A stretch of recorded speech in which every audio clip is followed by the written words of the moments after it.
Pendant longtemps, Gucci a été le moteur du groupe de luxe Kering. Cependant, les ventes de cette célèbre marque italienne sont actuellement en baisse, dans un marché mondial du luxe en ralentissement. Ainsi, Kering n'a d'autre choix que de relancer Gucci en optant pour une montée en gamme. Un groupe qui est dépendant à ce point d'une maison, c'est quelque chose de dangereux, explique à l'AFP Eric Brion, auteur de Luxe et Digital, Ed. Duno. La marque italienne, connue notamment pour ses sacs et ceintures en python, représente 50% du chiffre d'affaires du groupe dirigé par François-Henri Pinault et les 2/3 de la rentabilité opérationnelle. Mais le premier trimestre 2024 s'annonce en baisse, avec des ventes pour Gucci qui devraient être en retrait de près de 20%, a prévenu Kering en mars, et un repli attendu de l'ordre de 10% pour tout le groupe.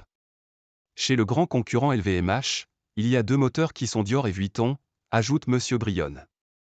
Mais clairement la feuille de route donnée pour Michael Burke, PDG du LVMH Fashion Group, pôle fédérant des marques comme Céline, Givenchy, Loewe, Kenzo, c'est d'ici 5 ans d'avoir 5 maisons moteurs, souligne-t-il. Autre exemple, l'obsession du concurrent italien Prada est de faire grandir Miu Miu, l'une de ses marques. Gucci est très dépendante d'une clientèle asiatique et aspirationnelle, c'est-à-dire plus jeune et moins fortunée, et adepte des produits tendance.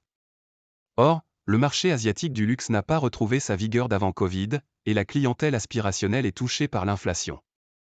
En 2019, quelques mois avant la pandémie de Covid-19, Gucci a entamé une stratégie de montée en gamme, développant des segments plus sophistiqués, plus haut de gamme, avec une clientèle qui a un pouvoir d'achat plus élevé, selon son PDG François-Henri Pinault.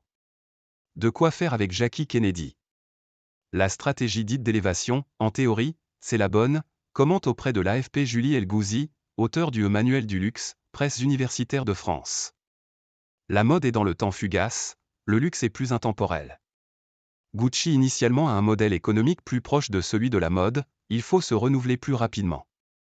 De ce fait, l'amour ou le désamour pour la marque, lui-même, est cyclique, explique-t-elle.